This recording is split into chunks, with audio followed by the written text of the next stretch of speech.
Bueno, mi nombre es Andrea, trabajo con Pepe Peumayén hace un tiempo, ahora estamos súper contentos de cómo ha resultado este encuentro, ha sido muy, muy nutritivo.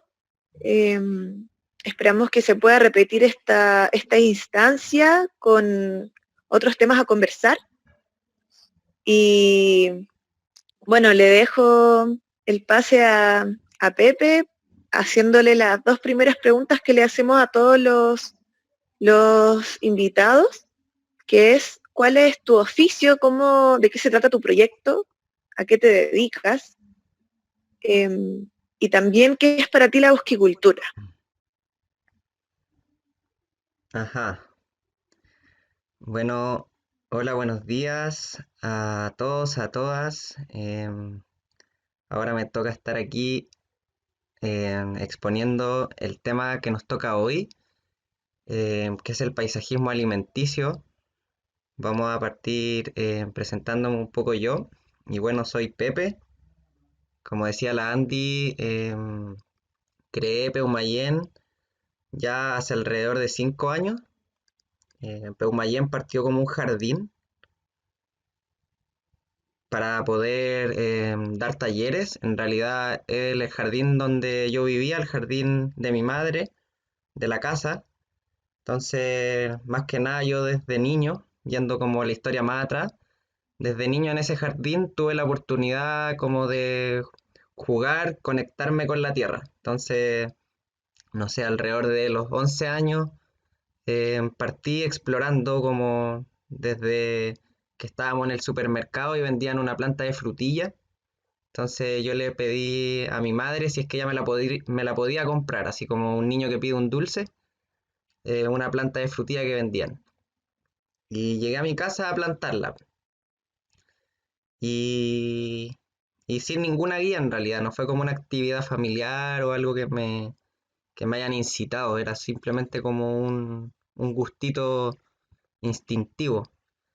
Entonces desde plantar esa frutilla, por ejemplo, empezaron a ocurrir otras situaciones, como un día que sembré semillas de acelga y a las 2 semanas estaba lleno de plantas de acelga. Entonces esos actos en realidad fueron como la germinación, el inicio de todo esto.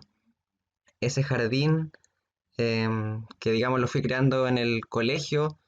Después tuve la oportunidad de ir a algunos talleres y descubrí que este mundo no era simplemente como un juego que está como o algo tan aislado como lo sentía, sino que en talleres me empecé a dar cuenta que mucha gente y gente adulta, como mis padres, mi madre, estaban muy metidos en el tema. Saliendo del colegio conocí los bosques comestibles y a través de los bosques comestibles es que como que di inicio al Jardín Peumayén, donde ya le hice un diseño, puse gran diversidad y desde el Jardín Peumayén eh, surge la necesidad, las ganas como de compartir este conocimiento, de dar talleres y así fue evolucionando hasta cuando también me empezaron como a pedir si yo podía ejercer esto en otros lugares. Entonces a través de esto es que nace el Peumayén paisajismo comestible o paisajismo alimenticio. Entonces nace como desde el paisajismo con ese lenguaje que busca como em, traducir esto al lenguaje como más universal. Y así es como surge Peumayén. Bueno, yo me dedico a esto, como dije, desde chiquitito, que me gustaron las plantas. En realidad nació como un juego y eso me gusta mucho en realidad jugar. Por lo tanto, me gustan los instrumentos, eh, moverme, bailar y la base de todo esto son las plantas. Entonces, eso es un poco de la historia del Peumayén paisajismo alimenticio que hoy día busca como expandir esto, busca cambiar y hacer más amable la vida de las personas, tanto en las ciudades como fuera de la ciudad. Pero también nace desde un espíritu en la ciudad, para poder incentivar como la salud y el bienestar tanto de la madre tierra como de sus habitantes, de las personas, de las aves.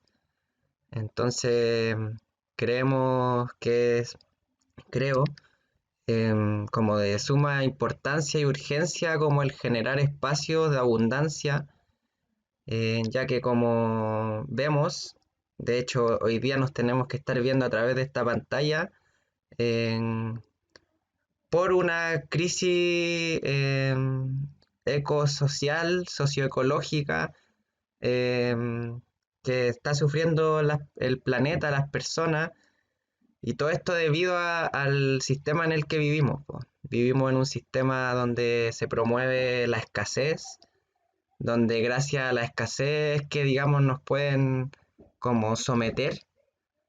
Entonces el camino un poco para revertir esta situación y darle un descanso al planeta, a la madre tierra, es que buscamos estos sistemas, estas formas de abundancia que vayan no remando en contra de la naturaleza, sino que remando a su favor.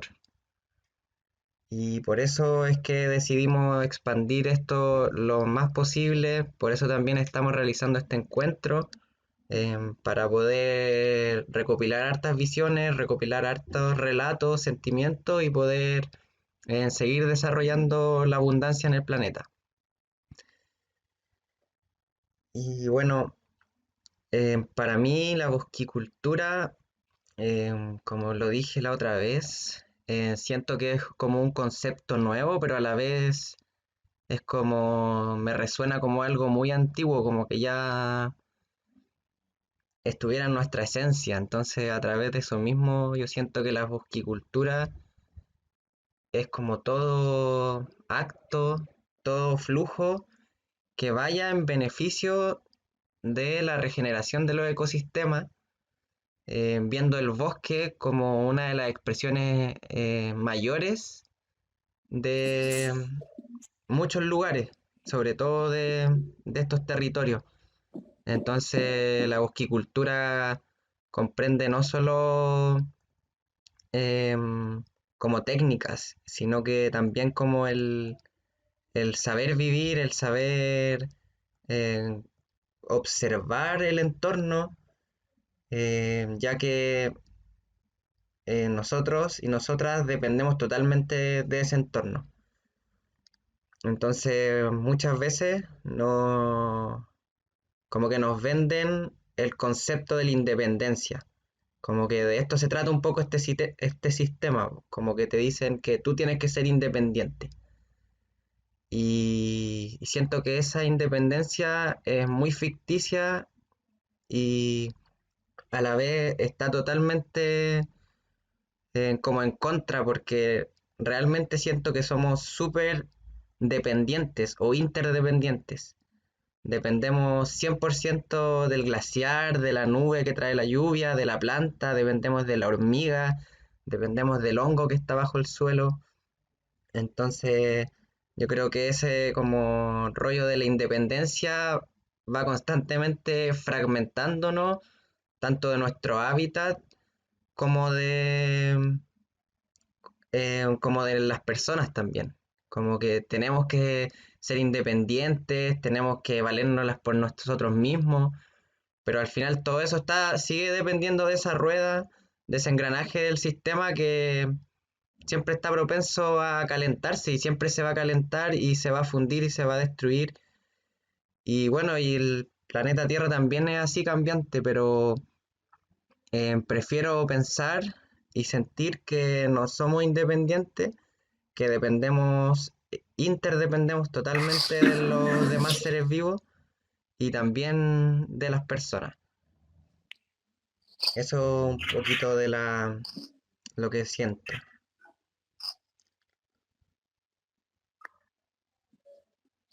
Y no sé si Andy, tú estás por ahí. Sí, he tenido algunos problemas con la señal, pero acá estoy de vuelta. así que ya no estoy como anfitriona para ir ingresando a las personas. No sé si me quieres poner y después puedes partir. Ah, ya. Te voy a... Andy...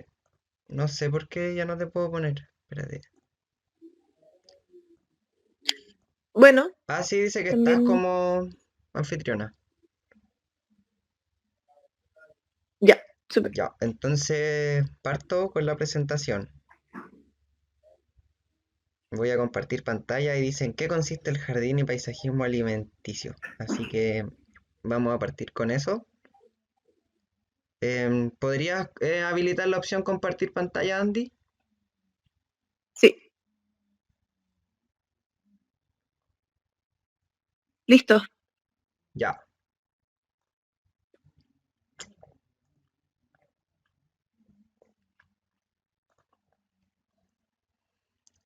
Ahí estoy compartiendo pantalla. Les voy a mostrar esta presentación.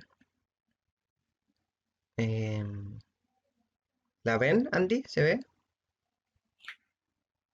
Se ve tu pantalla, se Ya, ve yo ya tu... no veo el chat, así que ahí tú me vas informando cualquier cosa que suceda. Perfecto.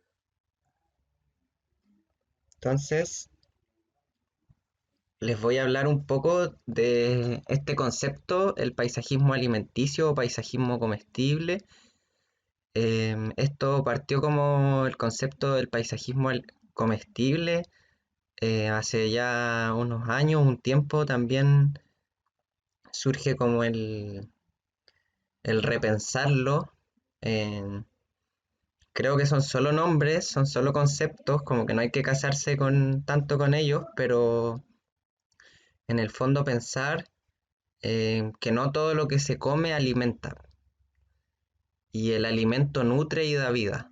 Entonces, por eso también el nombre alimenticio, aunque no por eso encuentro que esté malo decir comestible, porque en realidad el comer es el acto como básico de la vida. Entonces, en este jardín, por ejemplo, no solamente encontramos comida, hay plantas medicinales, hay muchas plantas que están cumpliendo distintas funciones y lo vamos a ir explicando un poquito más ahora. Em, ¿Qué es el paisajismo comestible? ¿De dónde viene? Entonces no podemos ir a lo técnico sin antes plantearnos nuestra posición en este planeta. Entonces decimos somos naturaleza, sintámonos parte del ecosistema que habitamos. Y aquí en esta imagen se puede ver el globo del planeta y cómo los seres vivos coexisten de manera armoniosa. Aquí uno ve harta armonía, hay muchos elementos que no vemos, no podemos ver a simple vista, tanto como microorganismos bajo el suelo, a también entidades o vibraciones mayores que sostienen los territorios. También siento que los territorios tienen sus propios guardianes, sus propias eh, energías que protegen los lugares y estos seres también dependen de la salud de los ecosistemas. Entonces, en esta armonía de esta imagen, por ejemplo, también hay seres carnívoros. Por ejemplo, este puma quizás se podría comer a muchos de estos animales, pero este puma es respetuoso y cuida su hábitat.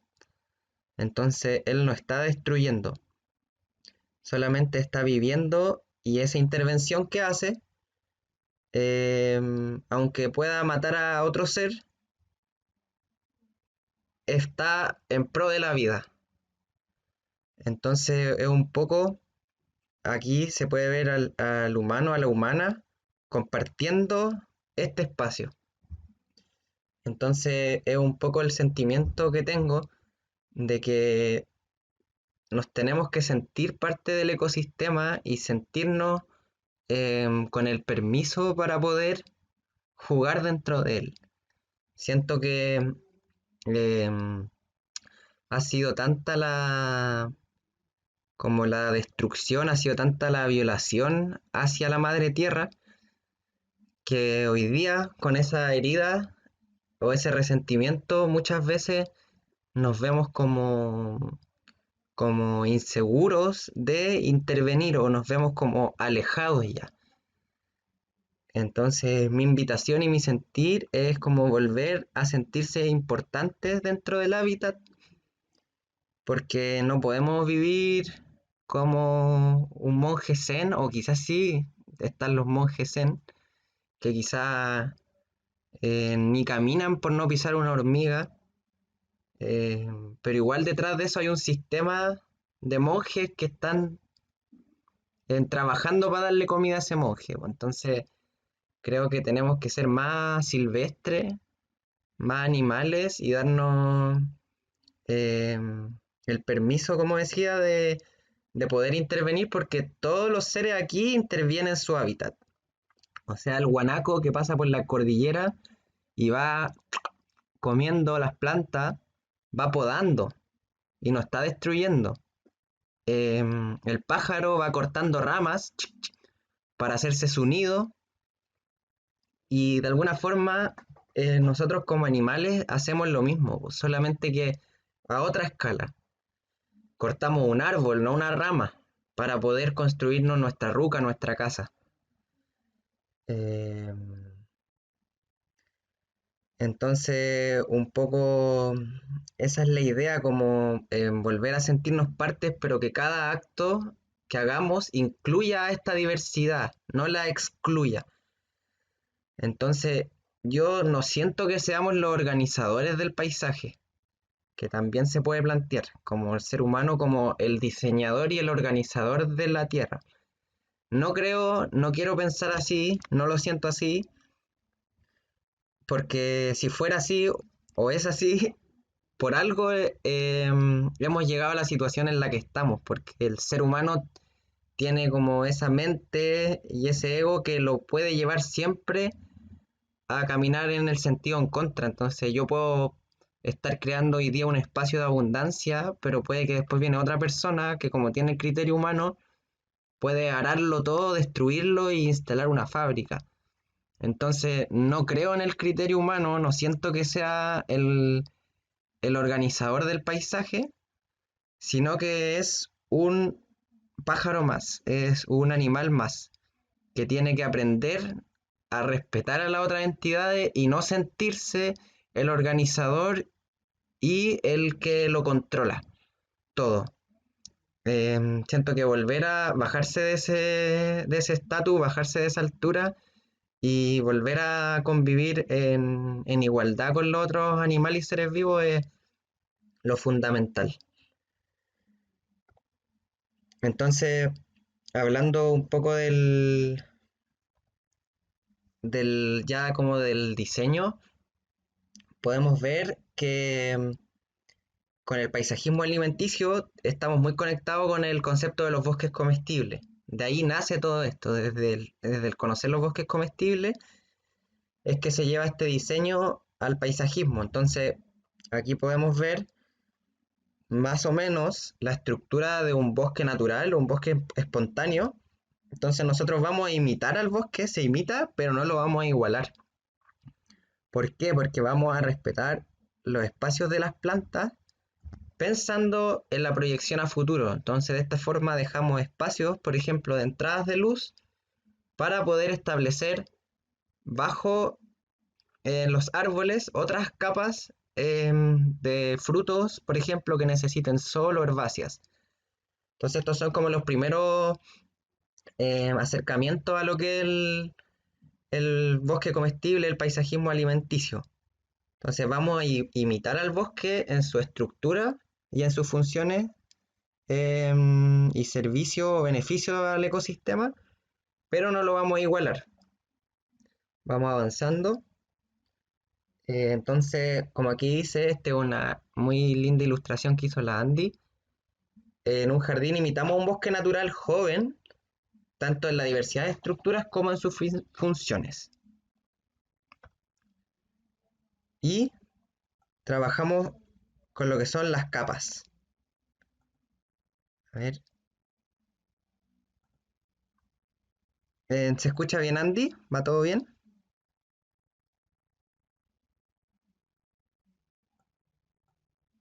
Sí, Pepe, se escucha bien. Yo tengo mala señal, pero tú dale, va súper bien. Ya. Entonces aquí, por ejemplo, podemos ver los estratos. O sea, nosotros vamos a diseñar por estratos. El bosque, los ecosistemas no son planos, no son como uno está acostumbrado a ver los monocultivos, que son todos del mismo porte. Hay diversidad de estructuras, de formas, de hábitos de crecimiento. Entonces, estos son como una de nuestras estructuras de diseño también, el saber de qué porte es la planta que estamos poniendo, en qué estrato, en qué nivel está. También podemos trabajar con poda, pero también buscamos como una autonomía del diseño a futuro. Entonces, para buscar esa independencia del ecosistema a futuro, es que respetamos los espacios, cosa de reducir el trabajo, reducir la mantención. Porque también si tenemos poco espacio podríamos jugar a dejar un árbol de 3 metros, siendo que ese árbol quizás tiene 10 metros en su tamaño adulto. Y también tenemos esa opción de podar, pero implica una mantención. Pero creo que esa mantención es totalmente beneficiosa si necesitamos alimentarnos. Entonces, tampoco cerrarnos al árbol gigante, esperar que ese árbol sea gigante, ya que para que el árbol complete su tamaño adulto, que es como lo que nosotros queremos observar, van a pasar muchos años. Entonces, también el diseño es dinámico. O sea, podemos pensar que este árbol va a ser el clímax, o sea, el que va a estar prolongado en el tiempo, el que va a estar ocupando ese espacio, pero mientras quizás pasan esos 10, 15 años, podemos poner tres árboles más. Entonces, si este va a ser el más esperado, en la futuro, vamos poniendo otros que son por mientras. Y a medida que estos puedan como molestar el crecimiento de nuestro, en definitivo del diseño, podemos ir podando los otros árboles, los por mientras, o las por mientrasias, hasta podarlos hasta que quizás los tengamos que cortar completamente para dejarle el espacio al otro. Un poquito como de conceptos de diseño.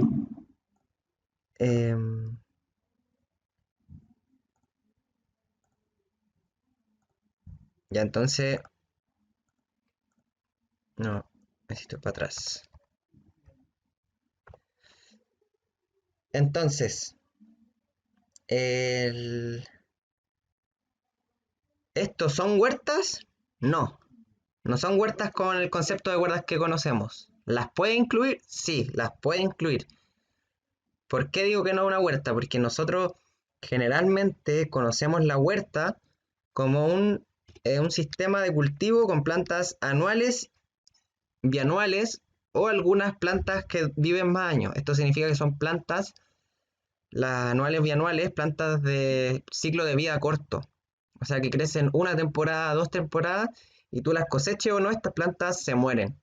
Entonces, este sistema, depender de solamente este sistema, es muy intensivo, requiere de mucho trabajo, ya que es la siembra temporada tras temporada, y también está mucho más frágil al cambio climático, a las situaciones diversas que trae el clima, po. Entonces, el jardín o el paisajismo alimenticio se compone de plantas perennes. Esto significa que son plantas que tienen ciclos de vida de 3 años a más. Entonces, obviamente, todos los árboles, arbustos entran dentro de la categoría de ciclo de vida largo, ya que un árbol que vive poco puede ser un árbol que quizás vive 30 años, pero estamos hablando de árboles que pueden vivir hasta 1000 años o más. Entonces, Em, por eso es que ahora aterrizamos un poco todo esto también y hablamos de paisajismo alimenticio. Por eso es que podemos hablar de paisajismo, porque el paisajismo lo que quiere es diseñar el paisaje, diseñar un entorno. Entonces, si nosotros diseñamos un paisaje de pura huerta, es inestable, pues va a depender de nuestro trabajo. En cambio, aquí estamos diseñando con plantas que tienen ciclos de vida largos. Entonces, por ejemplo, esta foto que está aquí, que es el Jardín Peumayén, tiene 5 años. Y esas plantas que ven ustedes ahí llevan 5 años. Yo no he tenido que, cuando se acaba el verano, decir, chuta, tengo que volver a plantar el jardín. No. Se acaba el verano, hay plantas que entran en latencia, hay plantas que duermen, hay plantas que botan la hoja y descansan, y llega la primavera y vuelve a resurgir. Entonces, es algo que le da estructura al espacio. Por eso hablamos de paisajismo, porque tú puedes diseñar un jardín. Alguien que no conoce nada de plantas podría ver esta foto y no sabe que es un jardín alimenticio. Simplemente ve un jardín. Bonito, feo, depende de sus gustos, pero es una estructura de un jardín. Si conoces más de plantas, te vas acercando y te das cuenta que está lleno de medicina. Hay grosellas, hay zarzaparrilla, hay frambuesa, hay alcachofa, hay espárrago, hay ortiga, hay tucílago, hay plantas medicinales, plantas nativas, trepadoras. Entonces, vuelvo a repetirlo, por eso hablamos de paisajismo, porque tú puedes diseñar un jardín que se va a mantener ese diseño en el tiempo y va a ir a la vez creciendo, va a ir estableciéndose, va a ir, las plantas van a ir agarrando su estrato, su estructura. Quizás vamos a plantar el jardín así, pero van a haber plantas que van a empezar a subir, otras que se van a quedar aquí, y así, otras que van a ir pasando para arriba, van a ir enraizando y se va armando la estructura de un bosque. Pero no es cerrado, no es enmarañado, es abierto para dejarle el espacio a las plantas. Entonces, de esta forma, también nos ahorramos mantención. Em, hoy en día estamos también incluyendo los conceptos y la forma de la agricultura sintrópica. Entonces hay que diseñarlo muy bien pensado para poder explicar estos manejos, porque si plantamos a mayor densidad y requiere de mucho manejo, si la persona detrás que va a cuidar ese jardín aún no está preparada para eso, es mejor dejarle un diseño como del bosque comestible, donde cada planta tenga su espacio. Entonces esa persona se puede como despreocupar, por así decirlo. Van a haber igual manejos que va a tener que hacer, ciertos manejos pequeños, una vez al año. Em, pero es súper importante también incluir la agricultura sintrópica dentro de esto, ya que van a haber muchas situaciones desfavorables, entre comillas, donde no vamos a tener todo el agua que necesitamos o donde el suelo no va a estar en tan buenas condiciones. Entonces, a través de la agricultura sintrópica también podemos potenciar, fortalecer y darle mayor energía a esto para que pueda establecerse, para que el suelo pueda seguir produciéndose, produciendo vida. Entonces, eso, un poco a grandes rasgos, ¿por qué hablamos de paisajismo? Porque podemos diseñar los jardines y estructurarlos. Em, y dentro de esto podemos tener a la huerta, claramente. Podemos tener plantas anuales, no significa que aquí no hay plantas anuales. También pueden haber, hay muchas plantas exquisitas que nos alimentamos todos los días que son anuales. La mayoría de nuestra alimentación depende de aquí. Entonces podemos combinarlas, podemos poner entre medio, pero estas plantas requieren mayor fertilidad. Entonces también sabemos que tenemos que tener em, la suficiente fertilidad para que crezcan en abundancia. Bueno, para seguir con la idea, entonces un poco si diseñamos nuestro hábitat eh, de esta forma, lo que va a ocurrir es que año tras año, como explicaba, las plantas van a ir agarrando su espacio, su estructura, los cubre suelo, las plantas que están abajo van a quedar ahí, los árboles van a subir. Entonces lo bonito y lo hermoso de todo esto es que eh, pasamos como de ser agricultores a ser bosquicultores. Y aquí vuelvo a repetir la palabra, porque ya dejamos de cultivar todos los años. Quizá hay ciertas plantitas que sí le vamos a hacer, las queremos plantar todos los años, pero poco a poco la abundancia va aumentando. Entonces ese nogal, ese castaño, esa almendra, ese pistacho, que nos van a dar la fuente de proteína, de calorías, em, de energía, va a ir creciendo, cada año vamos a tener más alimentos, entonces la gracia es que ya nosotros no estamos cultivando, sino que estamos recolectando. Entonces es un poco una agricultura que busca volver al origen de la recolección. Entonces esa es la gracia de la bosquicultura, como y lo hermoso, como pasar de haber sido recolectores, cazadores, a ser payasos del sistema, ahora caminando hacia volver a ese camino. Entonces, es una de las grandes motivaciones. ¿Y por qué un bosque comestible? ¿Por qué un jardín alimenticio? Porque la naturaleza tiende al bosque. Aquí recordamos un poco a Biopoiesis cuando nos habló de la asociación ecológica como motor de la bosquicultura. Y creemos, y no solo creemos, es así la cosa. La naturaleza tiende al bosque, el bosque, la manifestación en el estado clímax, es como el estado de salud de la Tierra en muchos lugares. Está bien, no todos los ecosistemas son bosques, eh, pero la mayoría de los territorios sí estaban cubiertos por este manto. Entonces, lo que buscamos es remar a favor de esto. Entonces, si nosotros estamos constantemente dependiendo de una agricultura intensiva de plantas anuales, vamos a estar constantemente en una etapa pionera, en la sucesión pionera.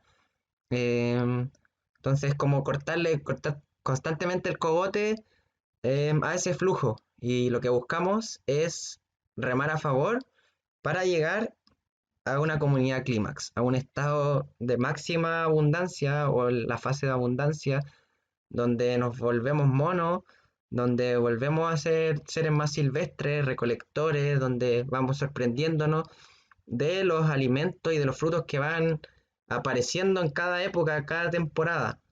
No es solo porque la plantamos, sino porque nos dan sorpresas. Entonces, vivir rodeado de esas sorpresas es lo que necesitamos y lo que queremos.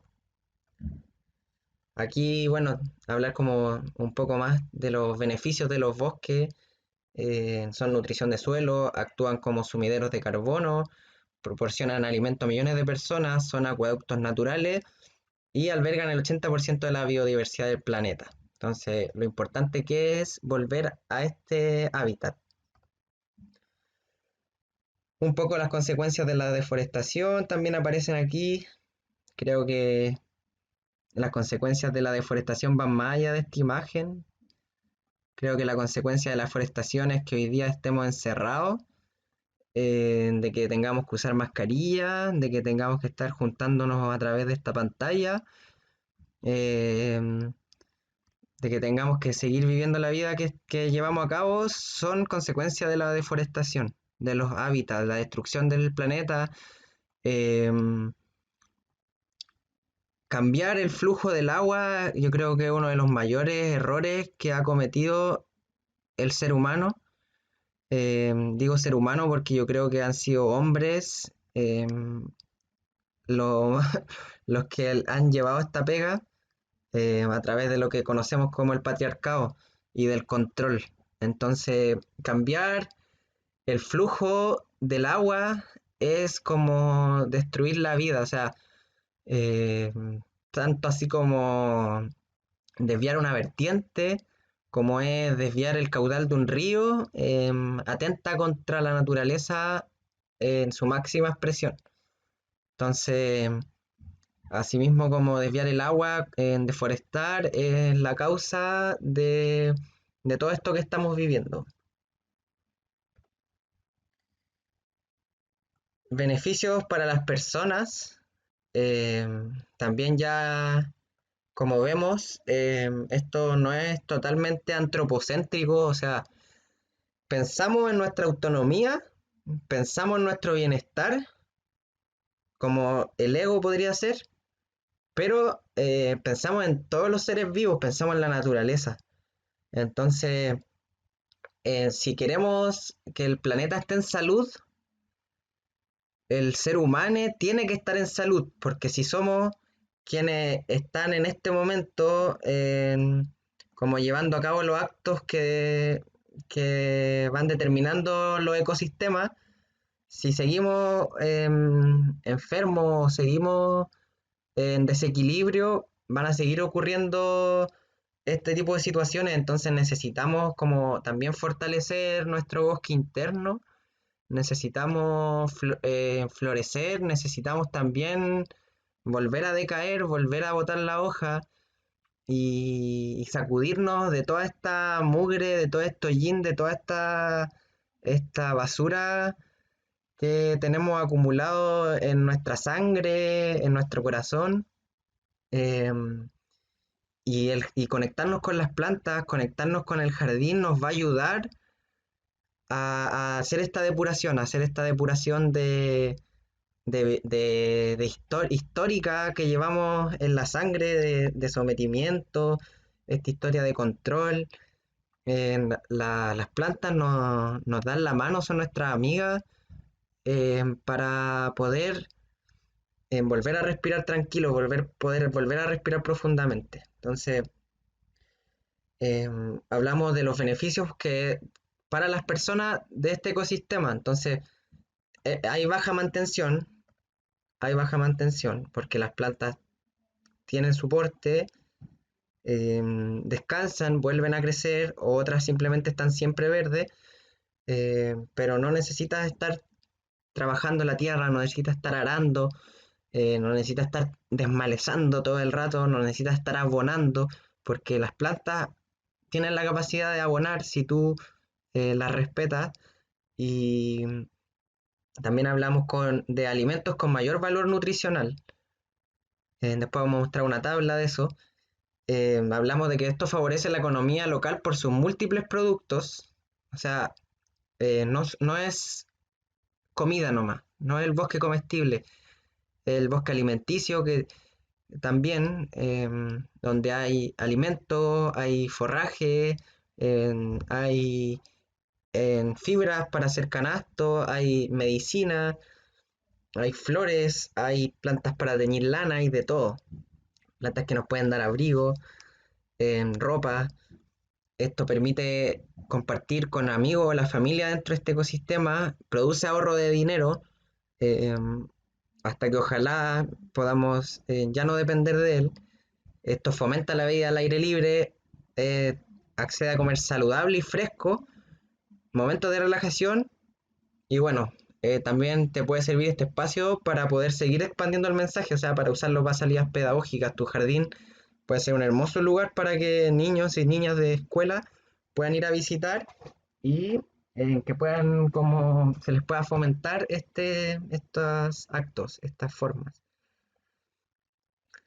Aquí vemos un poco un diagrama, un cuadro, en realidad, donde se muestra como un poco la sucesión ecológica o las distintas situaciones de la sucesión. Entonces hablamos de la tierra arable, del cultivo anual, como ya la máxima, como en la máxima manifestación de como la depredación, de la ridiculez humana, no sé. Como que aquí vemos que tenemos mucha energía para mantenerlos bien bajo en diversidad de especies. O sea, generalmente un monocultivo es menos resiliente, hay pocas relaciones e interconexiones, poco o bajo nulo reciclaje de nutrientes, poco o nada servicios ambientales, mucha contaminación y altas emisiones de CO2. versus un ecosistema natural donde hay menos energía para mantenerlo. O sea, ¿quién mantiene los bosques? No son las personas, es la nube, son los pájaros y, bueno, que sean las personas también. Pues, como decía, sintámonos parte de eso y seamos parte del ecosistema natural, entonces ahí también podríamos incluir las personas. Estos ecosistemas son resilientes, mucha diversidad de especies, muchas interconexiones, alto nivel de reciclaje de nutrientes, muchos servicios ambientales, cero contaminación y bajas negativas emisiones de CO2. Entonces nosotros con el bosque comestible o los ecosistemas alimenticios, más allá de casarse con el concepto de lo que es un bosque comestible, cuando tú creas un ecosistema alimenticio, estás como casi llegando al ecosistema natural. Entonces, pero ¿por qué no llegamos al ecosistema natural? O el ecosistema espontáneo, porque necesitamos solucionar nuestra autonomía alimentaria para no seguir dependiendo del supermercado. Entonces, también darle la importancia a ese ecosistema natural, a nuestro hábitat, que lo compartimos con los pájaros, lo compartimos con los mamíferos, con los otros seres, con las personas.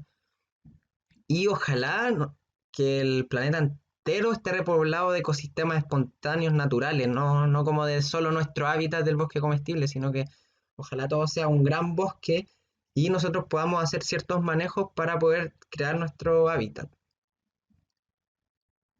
Entonces aquí hablamos un poco de las utilidades que podemos encontrar, como nombrábamos: medicina, alimento, madera, fibras, tinturas, forrajes, aceites.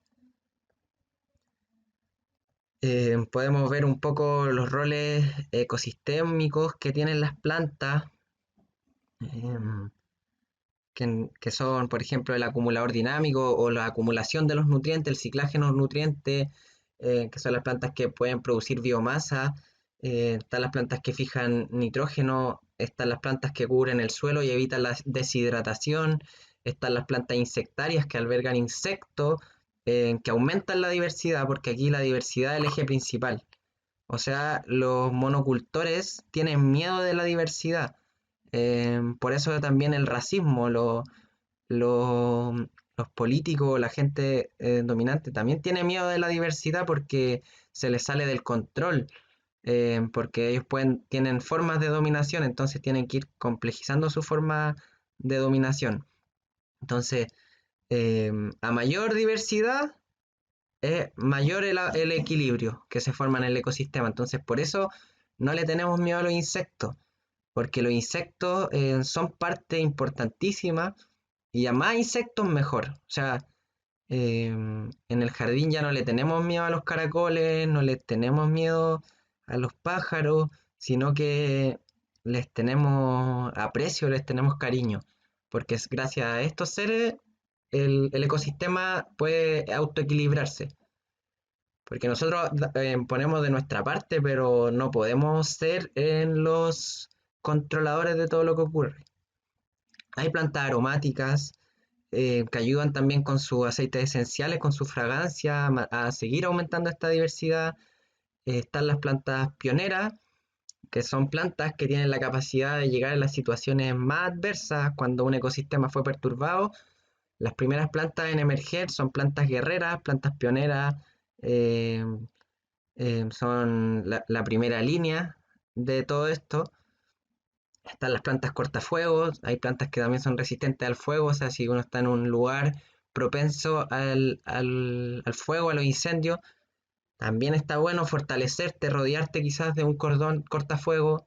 Y están las plantas cortavientos, porque el viento también podría como dificultar quizás ciertas polinizaciones, tener ciertas temperaturas en lugares fríos.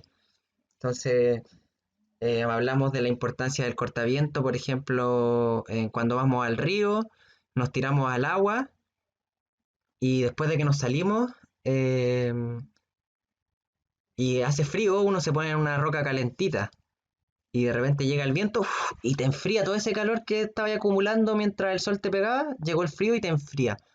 Entonces, así veo un poco como lo que le puede ocurrir a la fruta. Quizás la fruta, hay sol, pero está ahí expuesta, como que no tiene un hábitat que lo cobije de ese viento, Entonces el viento hace que no logre quizá acumular todo el calor que necesita para madurar, para ponerse dulce. Entonces por eso rodearse de cortaviento o rodearse de vegetación es súper importante, que abunda en todas partes. Eso un poco con esta Pepe, presentación. Ajá, oye, faltan, como guardiana del tiempo, te cuento que faltan 10 minutos para las 12. ajá, ya, bacán. ¿Está todo bien? ¿Las personas escuchan? Sí. Ya, yo no he podido leer el chat, pero de ahí lo vemos. Entonces, bueno, yo quería mostrar más cosas, pero quizás lo voy a hacer un poco más corto. Aquí vemos algunas plantitas.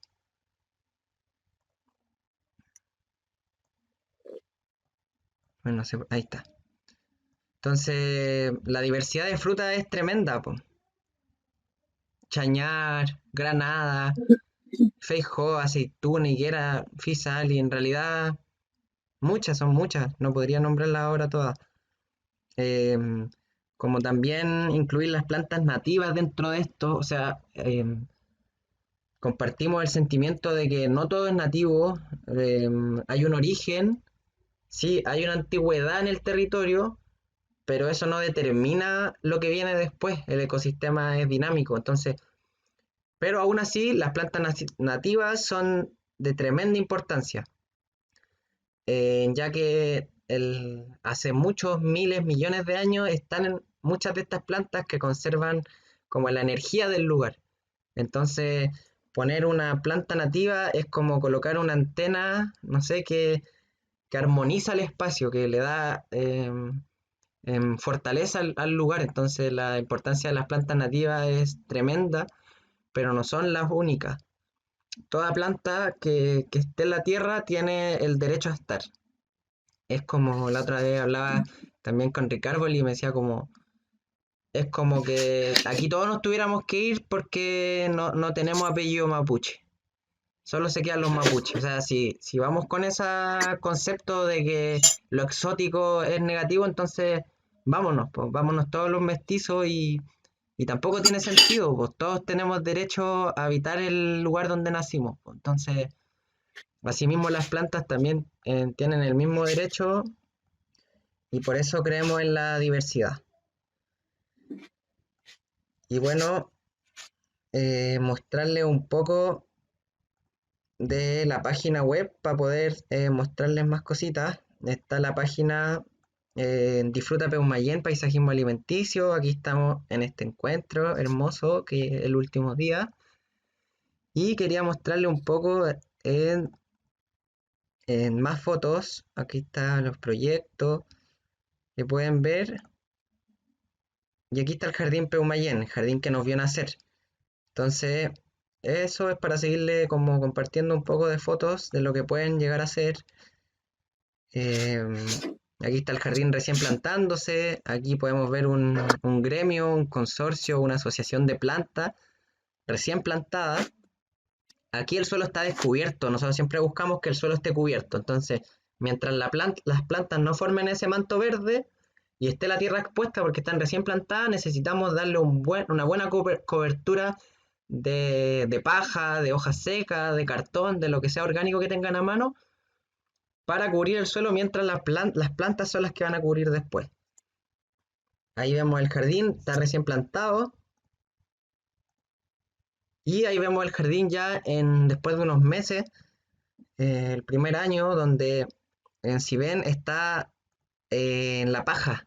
Ahí se puede ver que entre medio hay paja. Entonces yo puse harta paja por mientras las plantas se establecían para no perder la humedad del suelo, para no perder la microbiología que alberga bajo el suelo. Porque sabemos que al arar la tierra, al exponerla, destruimos este como microfauna, este ecosistema natural que hay abajo.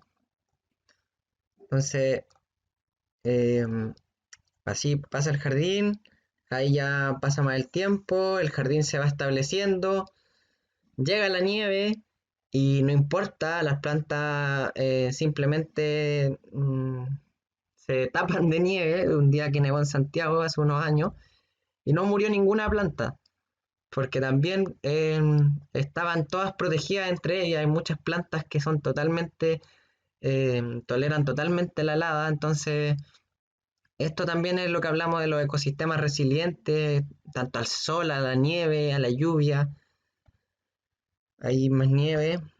Y esta más o menos es la foto de hoy día del jardín. Entonces vemos un árbol grande, aquí una ramita que es limón, que cubre.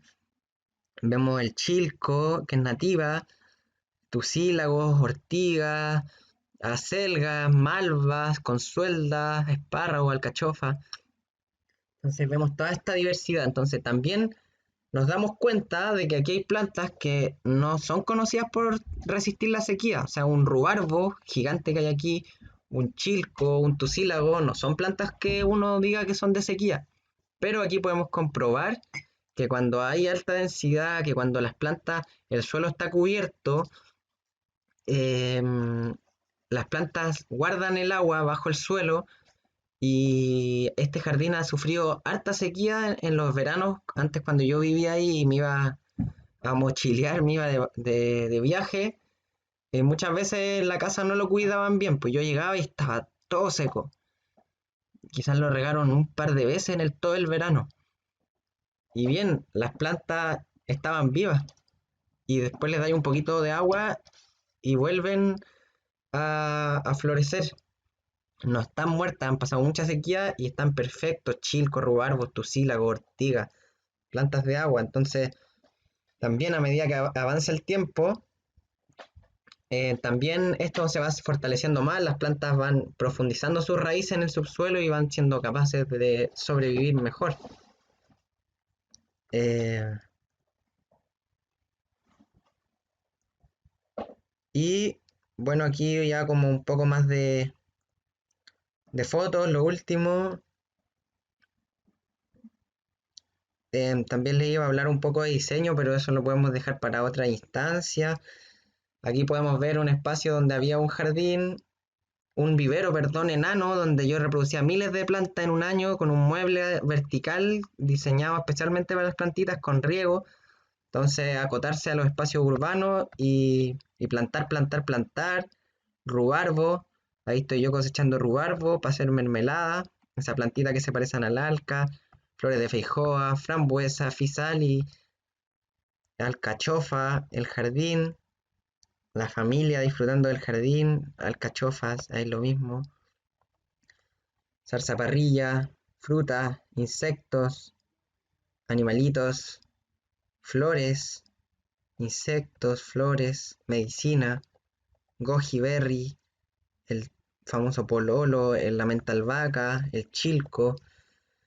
Entonces, un lugar lleno de abundancia. La última que voy a mostrar em, es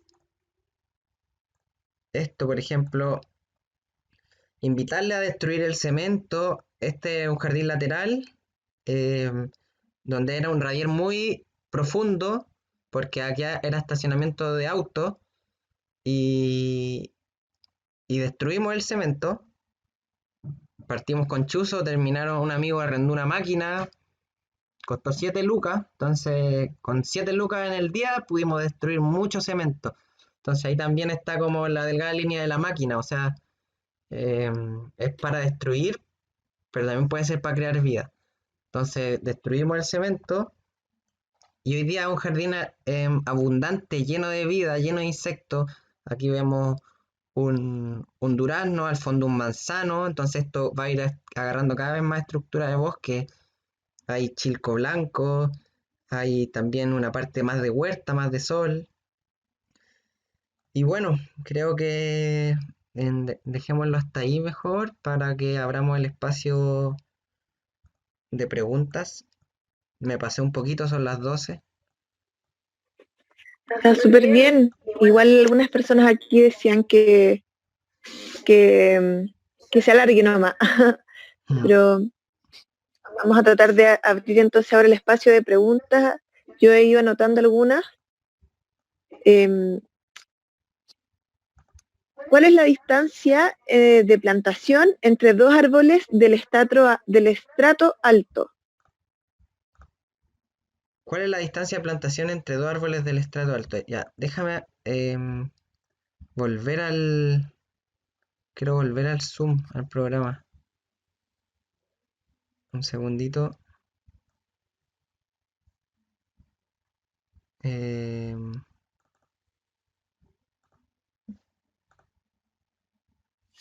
Pucha, no sé dónde está.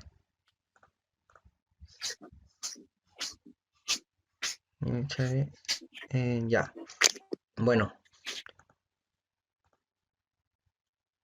¿cuál es la distancia de plantación de dos plantas de estrato alto de árboles? Eso va a depender del árbol. O sea, tú tenés que pensar que el árbol, quizás al principio es un palo, pero ese árbol crece tanto para el lado como para arriba y adquiere un tamaño, o sea, un ancho de copa. Si lo ves desde arriba, un ancho de copa. Entonces, la distancia que vaya a tomar entre esos dos anchos de copa va a depender de su ancho. Entonces nosotros hablamos de los radios, aquí hay un diámetro del círculo y el radio es la mitad. O sea, tú tenés que calcular, por ejemplo, dos radios para un árbol que quizás tiene un ancho de copa más grande y otro más chico, pero em, eso, simplemente tenéis que pensar en su tamaño adulto y distanciar los troncos, dependiendo de su expansión. Entonces tú podéis considerar que a futuro esas copas quizás se junten un metro, podéis pensar que quizás cuando lleguen a su tamaño adulto, quizás quede un metro que nunca se van a juntar, o que quizás queden 2 metros para poder dejar un espacio para que entre la luz. Eso va a depender del lugar que esté en tu diseño.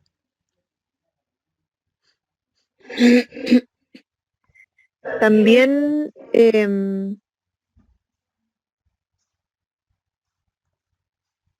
también en muchos casos de algunas plantas sale la información en internet o en algunos libros del ancho de copa como aproximado de los arbolitos. Sí, hay un drive que anda dando vuelta también, que subió Rick Arbol, donde hay una lista de especies útiles, entre comillas, em, donde aparecen todos esos datos, anchos de copa, altos, y también nos pueden escribir y se los enviamos. Pepe, ¿cuántos metros cuadrados como mínimo de terreno tienes que tener para hacer un jardín comestible para 2 adultos y 2 niños? Para 2 adultos y 2 niños.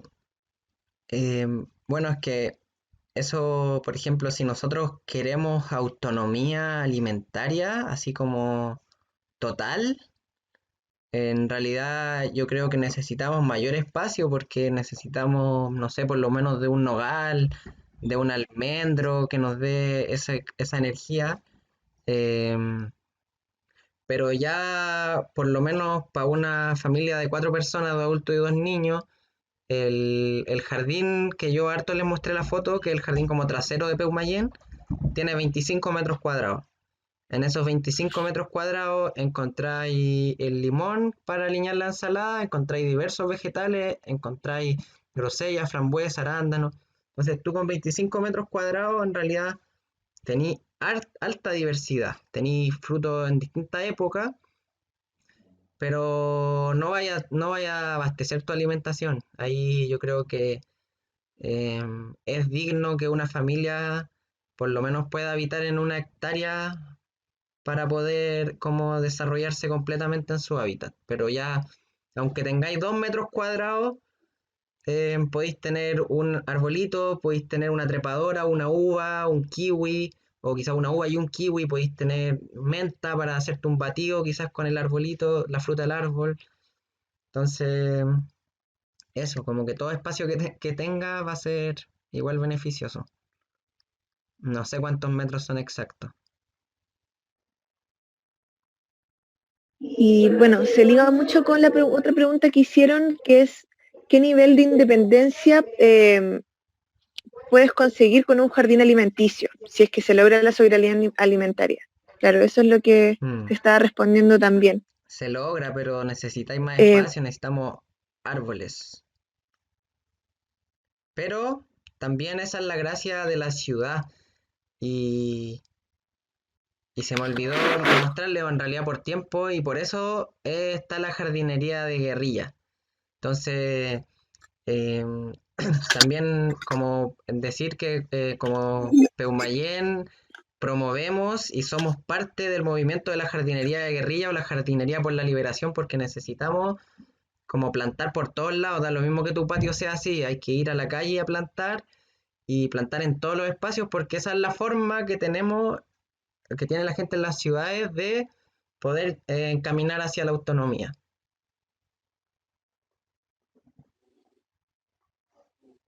Em, ¿Cómo es la mantención anual, o cómo es la mantención anual en un jardín comestible? Es muy tranquila, o sea, yo creo que en ese jardín meto mano una o dos veces en todo el año y es simplemente para sacar la ortiga que avanza y quizás sale por el camino, entonces después entrar y te picáis un poco los pies. Entonces es cortar la ortiga, es cortar la frambuesa que salió por el otro lado del camino, que si sigue así quizás se va a tomar otra parte del diseño. Entonces, si tú, mientras más como que esté bien planificado, menos va a ser la mantención, pero son como manejos mínimos. O sea, yo creo que con 2 días en el año está ahí para poder mantener el jardín.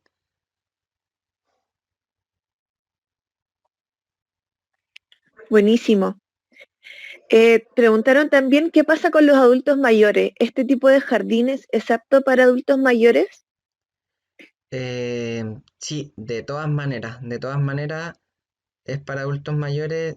Bueno, ya no estoy compartiendo pantalla, pero también le iba a compartir un diseño de una propuesta que una vez hice para un centro hortiterapéutico que estaba pensado en personas con capacidades distintas, diferentes. Entonces, simplemente está muy bueno que dejen un espacio de acceso fácil para, por ejemplo, una silla de ruedas. Tú podés diseñar, por ejemplo, una viña, en vez de tener un parrón, tú puedes diseñar una viña de uvas, por ejemplo, o de kiwi a baja altura, cosa de que hasta una persona en silla de ruedas pueda hacer toda la mantención del jardín, tanto como podar, o sea, no de todo el jardín, sino que, por ejemplo, de esa viña, tanto podar como cosechar la fruta. Y, y bueno, ya como que el agacharse quizás va a complicar, ahí habría que subir en ciertos espacios, pero hay muchos arbustos, plantas, trepadoras que uno puede manejar al nivel de la mano para incluir como el hábitat del ser anciano. Qué bacán. Preguntaron también la diferencia entre cubresuelos y rastreras. Es que en realidad el cubresuelo se compone de plantas rastreras, o sea, pero aún así no todas las plantas, el cubresuelo no son solo plantas rastreras. Generalmente tú para armar un manto verde usáis plantas rastreras, ya que poní una, dos, tres, cuatro, y estas van avanzando y van llenando el espacio. Pero por ejemplo, una alcachofa que agrupa, que no camina, simplemente se queda siempre en su lugar, de todas maneras está actuando como cubresuelo, porque bajo de ella está totalmente protegido el suelo. Entonces, las plantas rastreras son las que avanzan, las que caminan, y muchas plantas cubren el suelo, no necesariamente tienen que ser rastreras.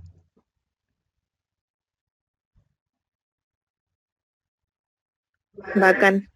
Em, ¿Cuál sería la primera inversión que hiciste en tu jardín? ¿Tú compraste las plantas? ¿Dónde las compraste? ¿Cómo fue ese proceso?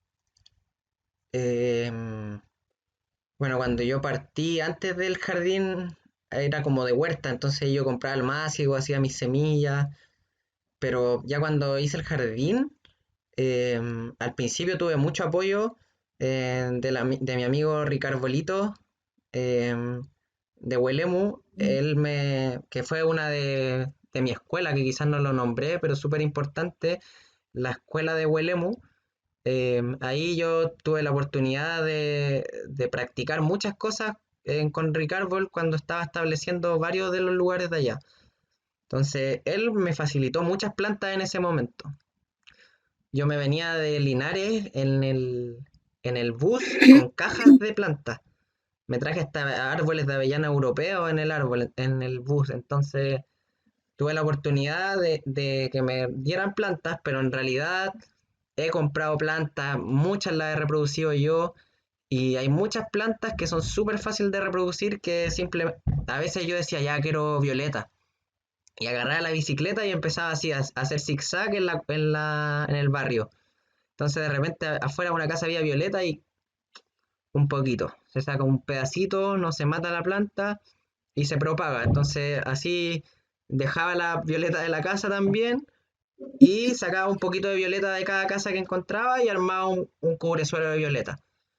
Y después tenéis grandes extensiones y ya la gente va y si alguien quiere una planta que yo le puedo regalar de ahí mismo, se saca de la tierra y se comparte. Pero ha sido de todos los lugares. Y la inversión yo creo que está, bueno, en un lado en la herramienta y si tenéis la opción de comprar ciertas plantas, en darle. Y quizá algo que no es tan como reciclable, de repente puede servir como una inversión en el riego, que está bien bueno tener un sistema de riego eficiente.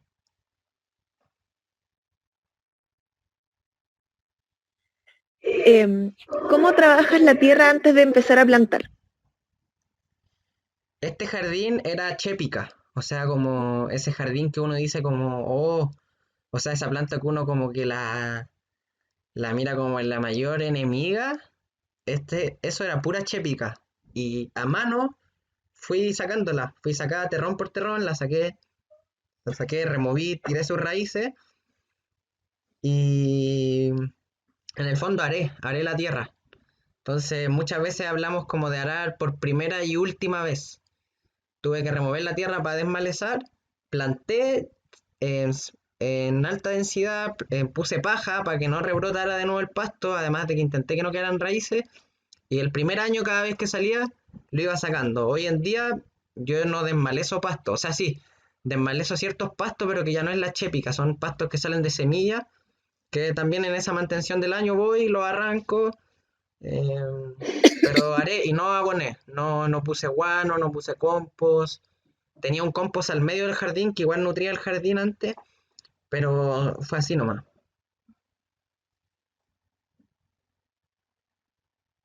Buenísimo. Em, Aquí una pequeña pregunta sobre diseño. Si tuvieses que empezar un diseño de cero, por ejemplo, en una media hectárea, ¿qué es lo primero que planificas?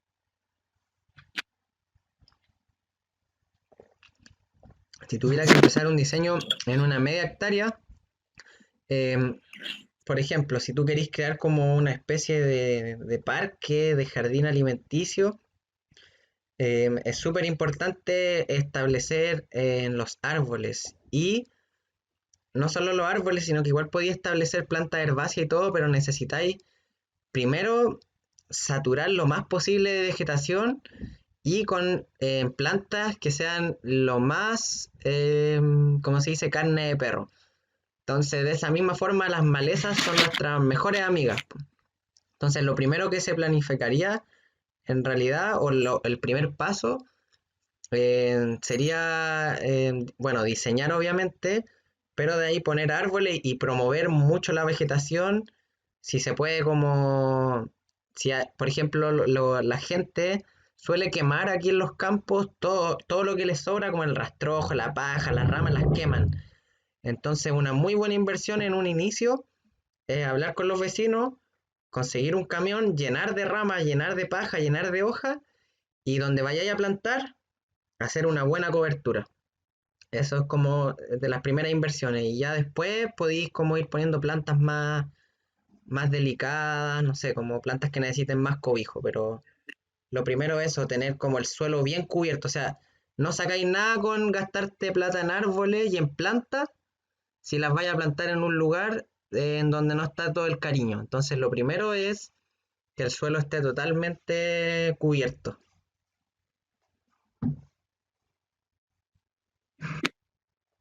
Oye, Pepe, ¿haces asesorías en terreno a otras regiones? Sí, hago asesorías donde ustedes quieran. En este momento está como más complicado, pero em, hay personas que te hablan y te llaman de distintos lugares. O sea, hay un proyecto que está en Futaleufú, que lo estamos viendo, que no se ha podido llevar a cabo por la pandemia. Tampoco se sabe bien qué va a pasar con el proyecto, pero si ustedes están en la Patagonia o en el norte, no importa, mientras esté como las condiciones para poder ir, no hay límites.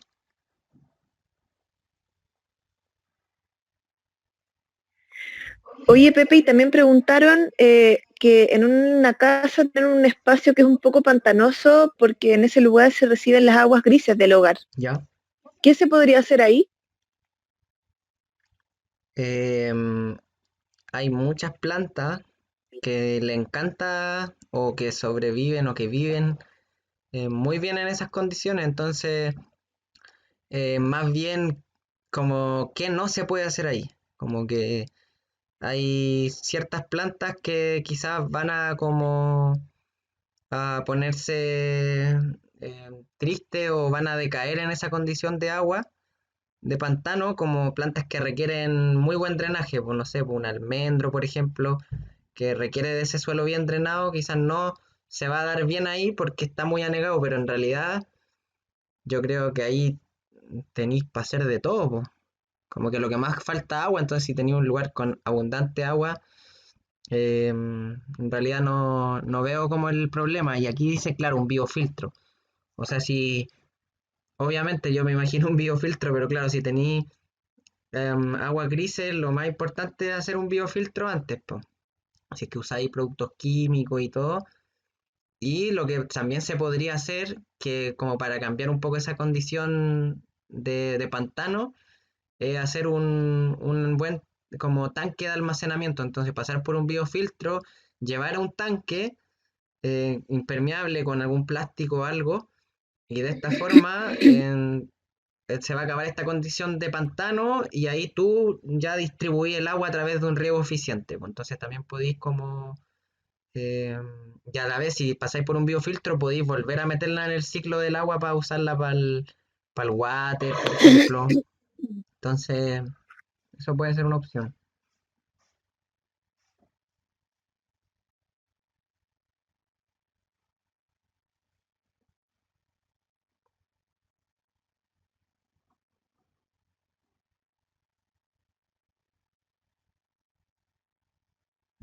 Aló, aló. Aló, está en silencio. Preguntan por las plantas cortafuegos. Plantas cortafuegos. Bueno, se me viene al tiro, por ejemplo, la acacia saligna, que es un aroma azul, igual le dicen. Son plantas que tienen como la capacidad de resistir mucho el fuego, pero no solamente hay que pensar en el árbol, sino que también hay que pensar en herbáceas, porque el fuego avanza tanto por el aire, por arriba, por el suelo.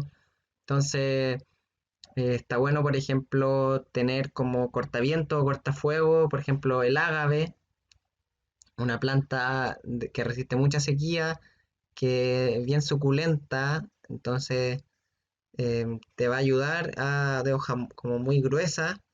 También, no es que son plantas que no se quemen, o sea, las plantas se van a quemar igual, pero retrasan o retardan el crecimiento y a la vez poder tener, por ejemplo, un cubresuelo de docas, que son plantas suculentas que tienen mucha agua adentro, es súper importante también. Entonces, en realidad, pensar en la planta de todos los estratos de cortafuego, por ejemplo, un acacio con un ágave con una doca. Ahí una acacia saligna. Entonces ahí quizás estáis armando como un multiestrato en que te podría servir para retardar el crecimiento del fuego. Y cortaviento también preguntan. Cortaviento es la planta que tú quieras, en realidad. O sea, si es muy baja no te va a cortar el viento, po.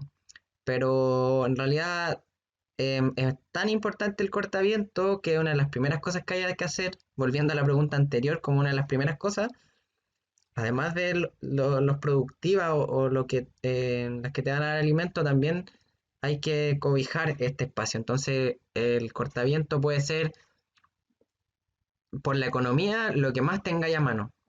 O sea, si veis que en tu entorno abunda el sauce, porque tenía agua, bueno, saca ramas y las plantáis cada 1 metro, o cada menos, o cada un poco más, y formáis un cortaviento, pero podéis tener un cortaviento hasta de olivos, podéis tener un cortaviento de sauce, podéis tener un cortaviento de matico, un cortaviento de maqui, en realidad lo que tú quieras. La gracia es que esté bien denso, porque si es un cortaviento que bota la hoja, que ya que es la estructura de ramas, igual como que frena el viento. Si es que es siempre verde, va a ser mucho más como eficiente también ese cortaviento. Y tú también puedes combinar por una franja de tantos metros de maqui, una de matico, o dos maqui, dos matico, dos maqui, dos matico. Y es la planta que tú quieras, y membrillo, eh, puedes usar plantas nativas, la que quieras. Y también depende del espacio que tengas, ¿cierto? Claro, Porque la altura del cortaviento, como si tienes un árbol de 1 metro, el espacio que te va a cortar de viento son 8 veces la altura ajá, de la planta que elijas. claro, Entonces, si tienes una hectárea, tienes que usar grandes árboles. Si tienes un pequeño jardín, por ejemplo, en la primera línea de costa o en lugares donde hay mucho viento, ahí tienes que ir haciendo las proporciones. claro, sí, porque también si pensáis el cortaviento como a futuro, como decir, porque tú podéis, ojalá pensar un cortaviento en su tamaño máximo, pero no podéis poner una casuarina, no sé, en un lugar pequeño porque va a ser un árbol gigante. Y como tú decís, lo de los 8 metros, en el fondo, si este tiene 2 metros, son 8 veces más, o sea, te cubre como 16 metros nomás, porque el viento va a venir, va a frenar, pero va a seguir con fuerza y va a volver a bajar. Entonces, por eso también, si está más abundante de vegetación, va a subir, y si hay harta vegetación, no va a volver a bajar en picada. Entonces siempre tiene que haber como que estar los espacios medio llenos también, para que el viento no golpee. Buena. No sé si hay más preguntas ya para ir cerrando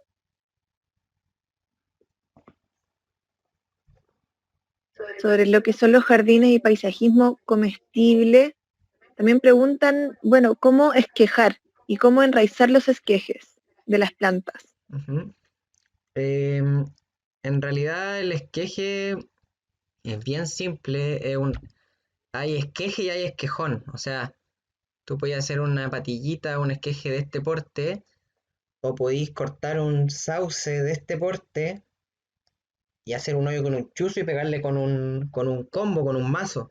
Y va a brotar. Depende de la planta y de lo rústico que sea, pero en realidad es una rama de unos 15 centímetros, donde la parte baja le sacan la hoja, tiene generalmente un corte en diagonal arriba y abajo, y le dejas poquitas hojas arriba, porque ya que la sacaste como de la fuente de la planta, esta va a seguir viviendo. Entonces si tiene mucha hoja va a seguir intentando hacer fotosíntesis, pero ya no está conectada a la madre, entonces va a gastar mucha energía y va a morir. Entonces la gracia es dejarle poquita hoja, cosa de que su actividad de fotosíntesis se reduzca y se pueda concentrar en tirar raíces. Y para enraizar, algunos consejos como hay enraizante de sauce, por ejemplo. Puedes cocinar un poco la hoja o dejarlas como fermentando un poco, de ahí diluirlo y dejar la rama un poco, o regar con esta agua de sauce, que también puede ser un cocimiento, esperar que se enfríe, de ramitas con hoja, y regar tu esqueje. Y también buscar una luna que te acompañe, o sea, cuando la luna sube, la savia sube. Entonces quizás si estáis en una creciente y sacáis la rama, esta está más cargada de savia, entonces quizás tiene mayor energía para poder enraizar.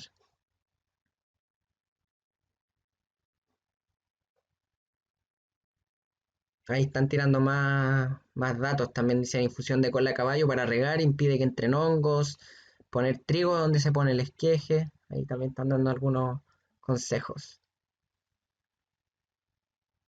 También se puede hacer con el matico que alguien preguntaba dónde se puede conseguir. Es muy fácil de propagar por patilla y en muchos viveros venden matico, así como es una planta súper común. Dependiendo de donde tú estés, nos puedes preguntar para que te recomendemos dónde comprar matico. Y plantas nativas también, bueno, como comentaban, el vivero Pumahuida es especializado en una gran variedad de plantas nativas. Y sí, ahí dan otros consejos, plantar en curvas de nivel para prevenir la erosión, las zanjas de infiltración también te pueden servir en un terreno de pendiente, o sea, también hemos hecho proyectos en pendiente y uno no puede llegar y plantar, tenéis que hacer curvas de nivel para retener el agua y que, como ayer hablaba Raimundo de Huerta de Deo, paisaje de retención de agua, o sea, necesita acumular materia y puede hacer terraza en esas curvas, entonces el agua cae y se queda ahí, se infiltra, y después cae y se queda en el otro escalón y se infiltra, versus el agua que corre y erosiona. Entonces ahí están buenos esos comentarios ya de lugares con pendiente. Hay mucho que profundizar igual. Muchos agradecimientos también. Bueno, ya damos un poco el cierre. No sé si Pepe quieres agregar algo más. No, aprovecho de dar las gracias. En realidad también muchas gracias a ti, Andy. Con la Andy conversando dijimos, ¿qué hacemos? ¿Qué hacemos? Hagamos un encuentro online, entrevistemos a las personas, entrevistalleres, que sean entrevistas, talleres. eh, Necesitamos como volver a vernos, aunque sea por la cámara, para saber que aún tenemos esa energía, tenemos esa fuerza. Entonces, agradecer a todas las personas que han estado participando, ahí los que han estado en los 7 encuentros, también bacán. Y en realidad estoy muy agradecido, muy feliz, contento de lo que se logró, de lo que se vivió en estos 7 días de encuentro, que ha sido gratuito y eso también ha sido hermoso. Hemos tenido que dar nuestra dedicación. Yo en este momento estoy construyendo mi casa, voy a ser padre y aún así decidí meterme en esto porque es de lo que me llena también el corazón para seguir dándole. Entonces, eso, un profundo agradecimiento a todas las personas, a ti también, Andy, como decía, porque salió todo hermoso. Y eso, pues nos seguimos viendo en talleres. Bueno, todos los contactos de Peumayén, ustedes los pueden buscar, la página Disfruta Peumayén o disfrutapeumayén@gmail, el mail, cualquier duda, cualquier apoyo, cualquier cosa que necesiten. Más allá del dinero, esto no tiene que ver con el dinero, solo el dinero es un elemento más, sino que eso, cuenten con nosotros. Aquí yo bien armado con mi polerita de Peumayén. Cuenten con nosotros para todo porque para eso estamos. Bacán, me sumo a las palabras del Pepe, de repente con buena señal, con mala señal, igual intentando que esto resulte bien y estamos muy contentos del aprendizaje que se pudo compartir y también sabemos que fue muy nutritivo para todos y todas. Sabemos que se tienen que ir armando ahora en las redes, aquí muchas personas están poniendo que felices participan de más encuentros, de más cosas, estamos todos con las manos que nos pican para plantar, así que se vienen cosas muy buenas y ya estamos en contacto, así que nos siguen escribiendo, ojalá que podamos seguir en contacto y seguir armando cosas. Bueno, con el Pepe también siempre tenemos muchas ganas de hacer muchas cosas, muchos encuentros.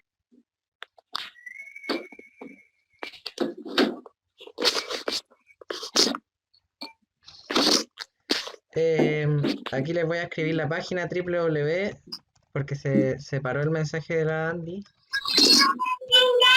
Ahí está, disfrutapeumayén.cl. Ah, no, se lo envió la Andy, espera. www.disfrutapeumayén.cl.